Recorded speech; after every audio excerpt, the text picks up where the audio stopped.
no vídeo Arte é Inútil ou sobre a ideologia na indústria da cultura, o professor Felipe Leão discorre sobre arte, particularmente sobre sua relação com 3 aspectos: o conteúdo, a forma e a utilidade. Em resumo, a tese que ele pretende demonstrar é de que a arte é definida pela sua forma, ou seja, pelo seu estilo, pela sua estética, pela forma como ela se apresenta, mas que, sendo forma, ela é a expressão final de um conteúdo, expressão essa que não pode ser desassociada do seu contexto. O termo contexto aqui é polissêmico. Ele se refere tanto ao contexto cultural, histórico e econômico, assim como se refere à utilidade daquela obra, o efeito que ela pretende causar. Se isso parecer um pouco denso, abstrato e confuso, é porque é mesmo. Eu não discordo com o cerne do argumento do Sr. Leão, porém eu acredito que a ideia ainda precisa ser cristalizada. Eu acho que a terminologia e a metodologia usadas obstruíram um pouco a mensagem, e eu pretendo principalmente analisar e sistematizar. Entretanto, o meu vídeo é um veículo para expressar a minha visão sobre o assunto, então qualquer divergência deve ser interpretada como uma crítica dos méritos da minha exposição. Por isso eu recomendo assistir o vídeo original. O segundo aspecto que eu disse que me incomodou nesse vídeo foi a metodologia, e acho que começando por aqui a gente já consegue esclarecer muita coisa. O vídeo é estruturado como uma crítica dialética. Ele primeiro estabelece uma posição com a qual ele não necessariamente concorda, para que ela passe por um processo de refinamento, ao final do qual temos a tese própria dele. O exemplo inicial é a diferença entre uma caneta e uma obra de arte qualquer. O que as diferencia é a utilidade. A caneta depende de algo exterior a si para ser desejada. O que se deseja é escrever no papel, e a caneta é instrumental. A caneta não é desejada pelo que ela é, mas sim pelo que ela se torna na presença de outra coisa. Isso difere da arte, que tem valor em si mesma. Nós desejamos um filme nos seus próprios termos. Ele é um fim em si próprio, ou seja, inútil, porque ele não é usado para se atingir algo mais. O motivo pelo qual ele parte dessa posição para construir a sua é em razão da familiaridade. Essa primeira definição é a elaboração coerente da visão senso comum da arte. Afinal, a expressão fazer arte pela arte, como se ela estivesse em seu estado mais puro e inadulterado quando é um fim em si mesma, é enaltecida como algo nobre. Na argumentação do Sr. Leão, ele se utiliza do seguinte exemplo. Imagine uma exposição com 2 cadeiras, uma simples e uma ornamentada. Ele não diz se as cadeiras estão uma de frente para a outra, o exemplo faz mais sentido se elas estiverem, então é assim que eu vou descrevê-lo.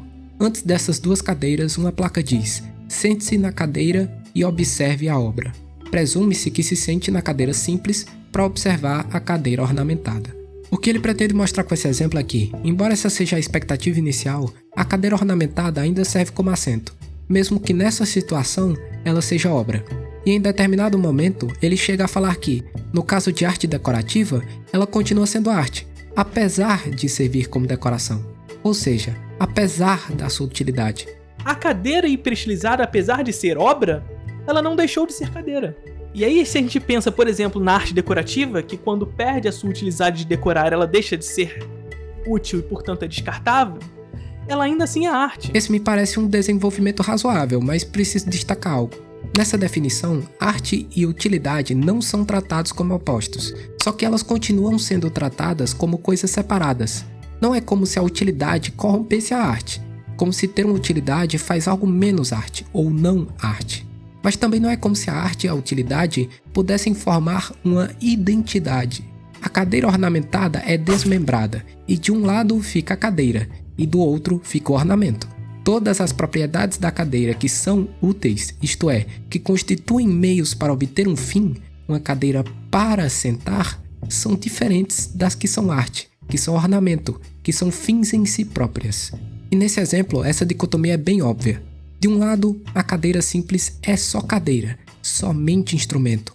Do outro, a cadeira ornamentada é cadeira e também obra. Contudo, em poucas frases, ele contradiz a lógica desse exemplo. Logo ao final, ele fala que não é possível desconectar a obra de seu contexto e que a obra tem uma função a partir do momento que se insere nesse contexto.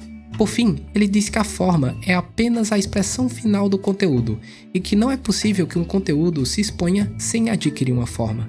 Agora as coisas começam a ficar confusas. Se a forma é a expressão final do conteúdo e o conteúdo não se expõe sem adquirir uma forma, a forma e o conteúdo se identificam. Isto é, uma coisa é ao mesmo tempo conteúdo e forma. Uma propriedade é meio e fim ao mesmo tempo. E é isso que eu quero dizer com esse vídeo ter um problema com terminologia e metodologia. Como vimos, o desenvolvimento se torna confuso, e a culpa disso está em parte nos termos que usamos. Falamos de arte, instrumento, forma, conteúdo e utilidade, como se fossem categorias completamente separadas. Isso não funciona sob uma perspectiva dialética, que é a perspectiva do Sr. Leão. Eu não necessariamente discordo da tese do vídeo, mas essa mesma tese se faz ambígua pela maneira como ela é exposta. As definições e as relações precisariam ser esclarecidas, e o caráter dialético do discurso precisaria ser explicitado e enfatizado.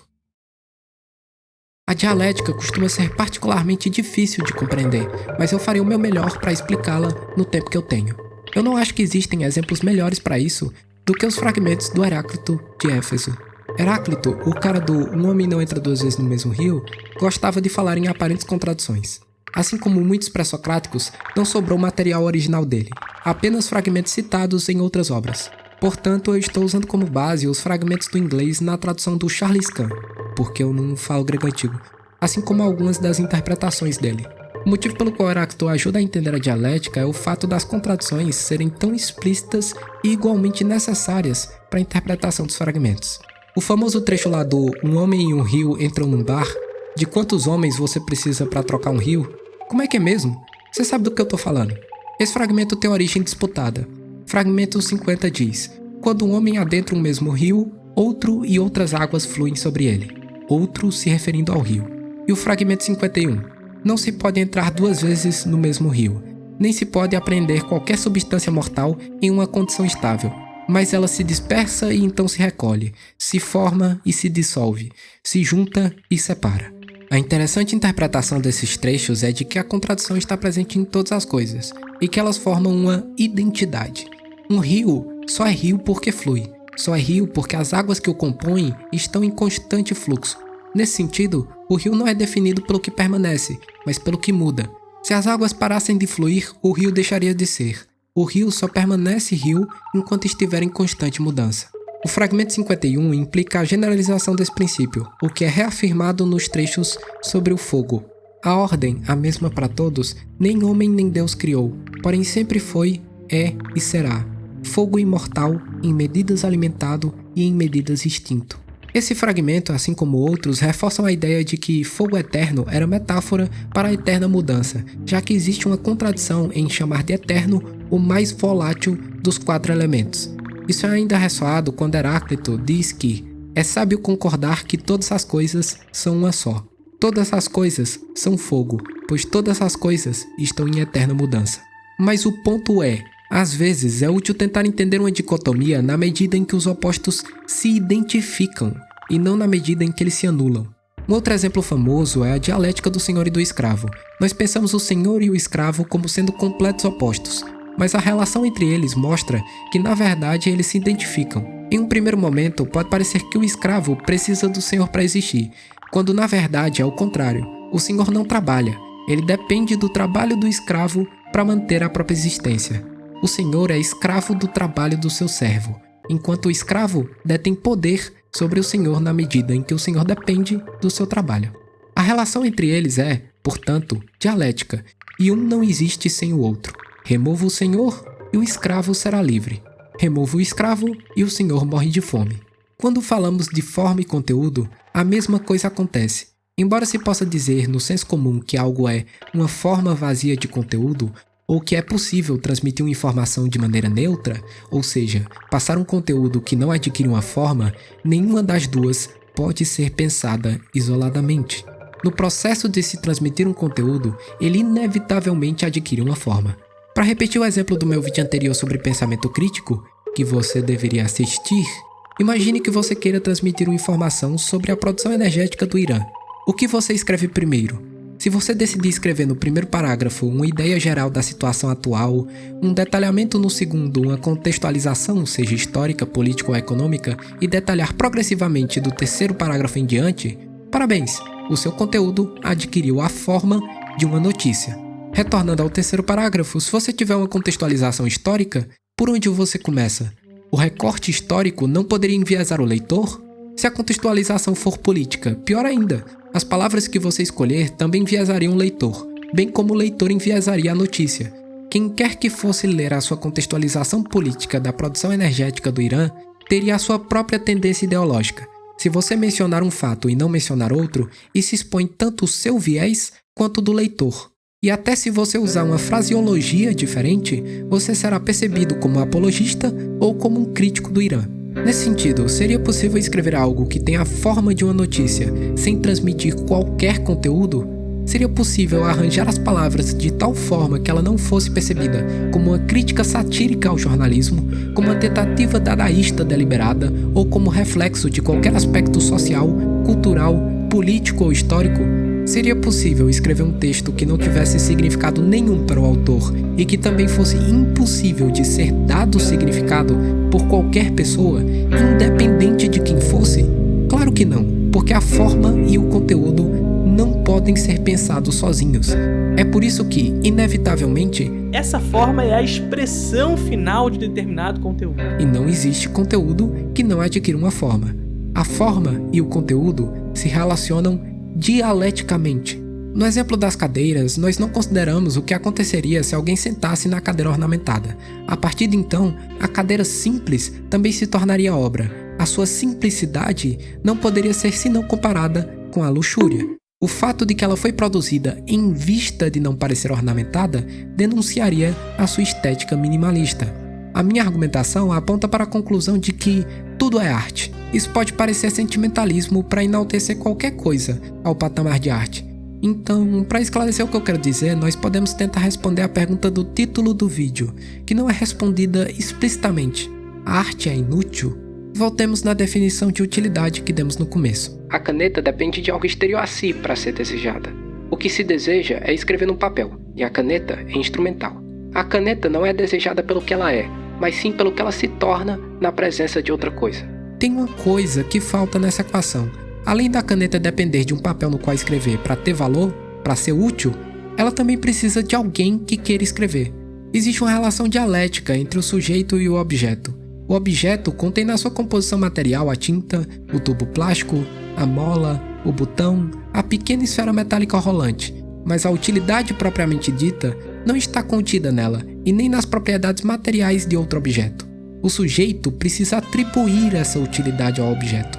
As propriedades do objeto condicionam as possibilidades de seu uso, mas a sua utilidade é dependente de um sujeito.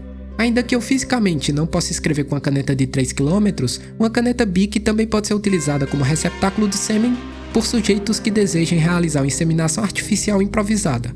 Correção, embora esse caso tenha sido amplamente divulgado como se a Gloria Trevi, que é a mulher que supostamente engravidou através de uma caneta Bic na cadeia, aparentemente isso foi uma fabricação da Polícia Federal para tentar acobertar um caso de estupro realizada pelos oficiais que estavam realizando a segurança de plantão da cadeia.